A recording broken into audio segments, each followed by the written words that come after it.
Hey everyone, welcome to episode number 4 of our four-part mini series, Lockdown Startups. This is where it gets real, and that is launching your product, launching your service, bringing something to solve a problem that you've identified with a little community that you built. If you missed any of these steps, go back and watch the prior 3 videos. We start to talk about how to identify that, bring them into a community, and then begin to ask them questions and using polls to sort of elicit that information that you can then make actionable and turn into a product or service to help solve that problem. So we're excited to get in this final step in the series. So Mr. Miles, how are you, and how excited are you for this part of the series? Yeah, this is good stuff. So yeah, I love this topic, the launch sequence ideas. So let's talk about 3 different product ideas that people could immediately implement. The first one I would say is a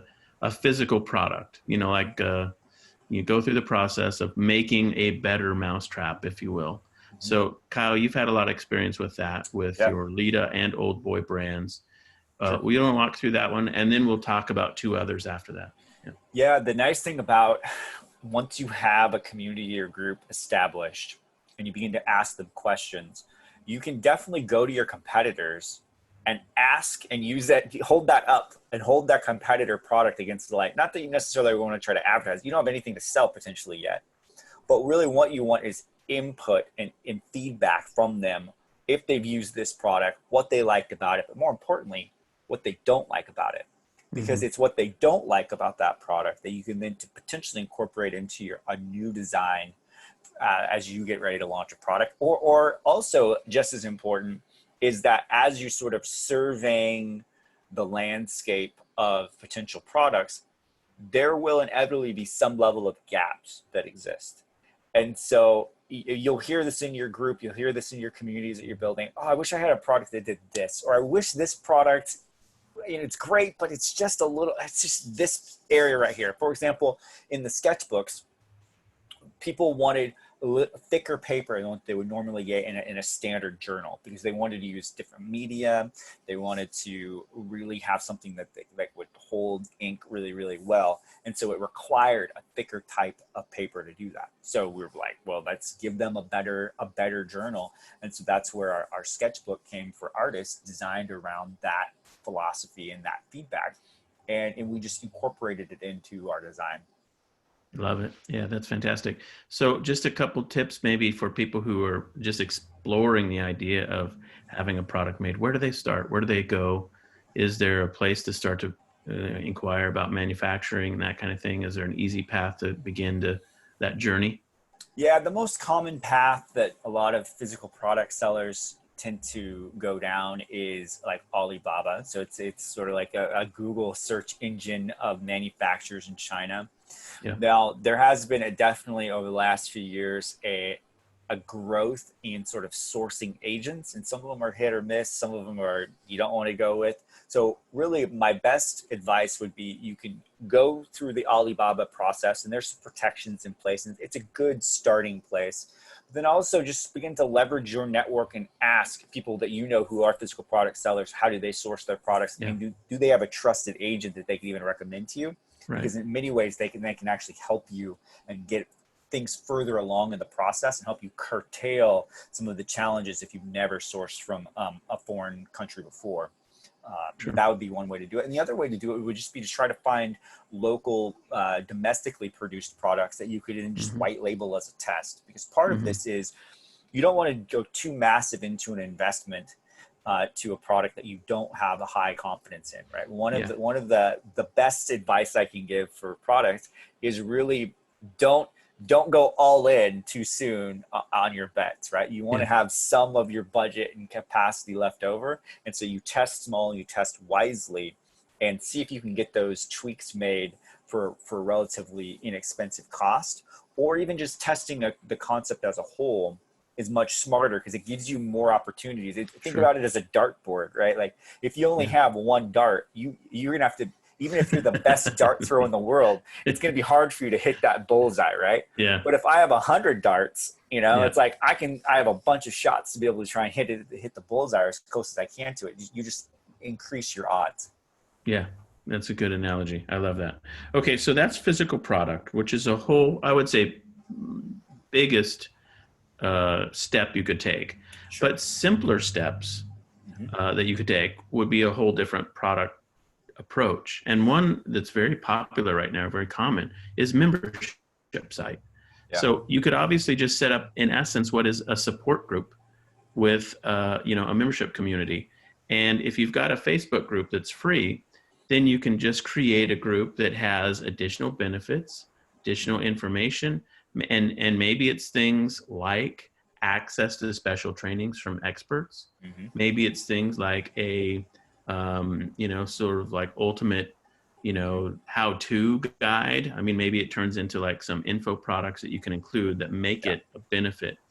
And you think through how to make a small membership group that has some real meaningful benefits for these this group of people who have a challenge, and roll that out. And membership, communities are all the rage.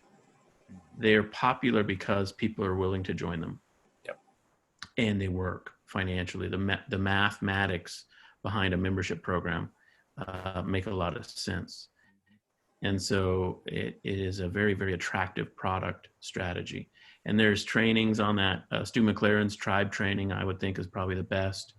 And people who can teach you how to learn to build a membership. And so that's a different product strategy. Any thoughts on that one?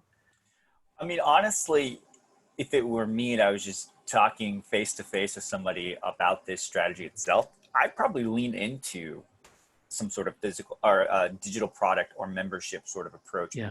to get started, because what Yeah. you've already established by sort of being the convener of that group. So if you Yeah. followed this training, you've already sort of thought about creating a tribe, creating a Facebook group.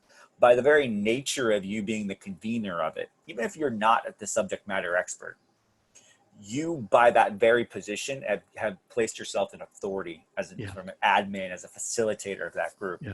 So going from that position to rolling out a membership site or rolling out some sort of digital product to serve that, Yeah. it's an easy transition, as opposed to you being a product developer on the physical product side, where you might have to build your skill set, and there's some Yeah. additional skill sets that you have to build.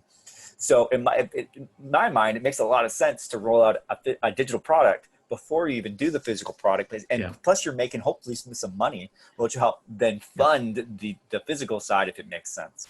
Right. So you've talked there a little bit about the third idea here, which is info product. Right. So physical product, membership community, or information product. And technically a membership community is an information product in a way, but you get the idea that they're sort of separated. Information products traditionally might be an ebook, for example, which would be a very, very straightforward thing to pull together. If you've convened a group, ask them all these questions, you know what the questions are that they want answers to.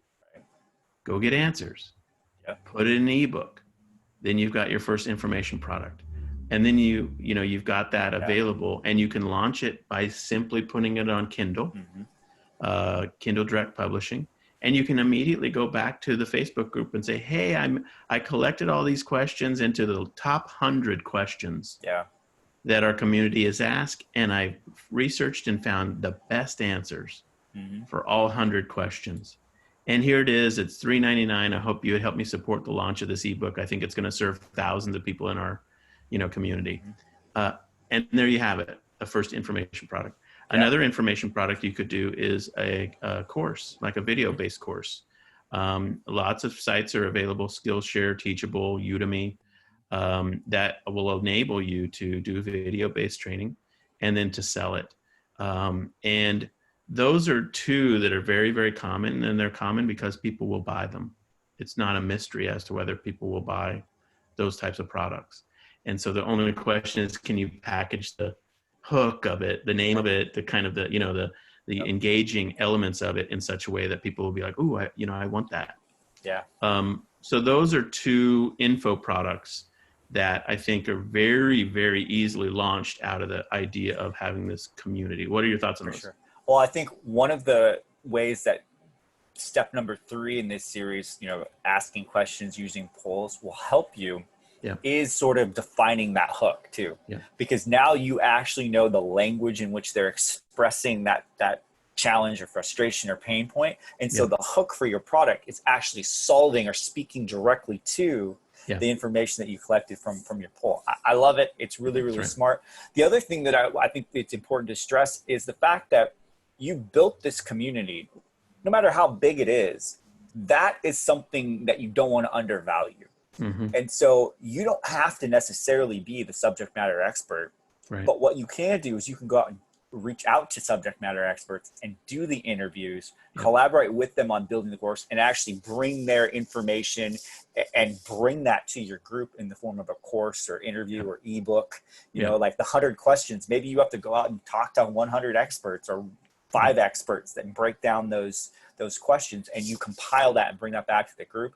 That's a massive value to them. That's solving an issue. You're basically doing the research, right? Like they have pain points and there's 100 different questions or 10 different questions or whatever it is. Yep. What you're doing that's providing value that people will pay for is you're going out and you're solving that issue. You're going out and finding that information and bringing it and putting it in a way that has laid it out for them to go through the process and implement. And that's massive value. And that's where you're going to make money.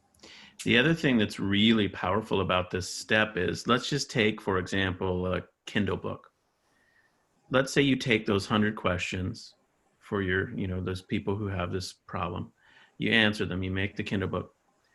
When you launch it on Kindle, you'll have 0 sales because nobody on Kindle knows you exist.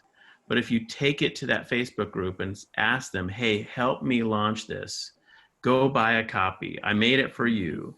If you get any degree of traction, what you're doing on that marketplace, the KDP, Kindle marketplace, is you're seeding the organic sales with external traffic that you bring to the party. We call that traffic stacking. And so when you stack that traffic, you'll skyrocket the book up the list in the organic search results on the Amazon bookstore, kind of search process. So what happens is you use the small little Facebook group you've got to expose your information to a massive audience on Amazon, and it just is a virtuous cycle. You'll end up with new people who have discovered you on Amazon looking for, the solutions to these problems you've identified. And they'll immediately learn about you. They'll learn about your Facebook group, because of course you'd include info about that in the, and you've got this beautiful virtuous cycle going where you've now used this group to leverage yourself as a legitimate expert on this topic in Kindle. And then guess what? You just repeat that process. You make a Udemy course and do that same thing. And honestly, that's what I've been doing for the last 10 years, or let's say 8 years. I have the #1 Udemy course on Shopify because I did that exact same thing. I have the #1 podcast on Spotify for e-commerce because I did that exact same thing. I mean, I just keep doing that and it keeps working. Right. And so it's not rocket science, and it's really an easy way to launch a new product, even if it's a small group that you've got, as you mentioned. It can really add a lot of power in that launch cycle. Yeah. Okay, so any resources or tips? We've talked about Udemy, we've talked about Kindle Direct Publishing, Teachable, Skillshare, also the sites that you can use. Probably the guru, go-to expert on this topic would be Jeff Walker, maybe. Product Launch Formula. Get his book. You can get his book on, the Kindle version for a couple bucks. You can participate in his workshop. In fact, his annual workshop occurs every year for free. I believe it's in September. So I'll actually put a link under this episode, because I think it's coming up in the next few weeks even. And I have an affiliate code. I'm one of his case studies in his prior years where he's recorded people's stories. They came out to Seattle and filmed us for a day. It was really fun. And so we'll share that link. And I think learning his process for launching be incredibly valuable. Any other resources that come to mind? Once you sort of establish that you want to be building products, even membership sites, Kajabi is another platform that lets you do that. I mean, you're going to make the commitment to really jump into the digital product development at that point. But it's great because it hosts the website. It has all of the course product build out, everything, email marketing. It's all in one platform. It's fantastic. If you are going to do a physical product and you want to launch your store, Shopify, obviously, is the platform to do that on. Yeah. Those are the main platforms in which you own the outcome. You know, it's Yeah. like you have Yeah. the checkout. It's your client list. Yeah. Well, this has been a good 4-part series, I think. And if you're listening to this today and you're really struggling through this whole COVID lockdown phase and thinking to yourself, dude, I have to start my own business. Right. I hope this has been helpful to you.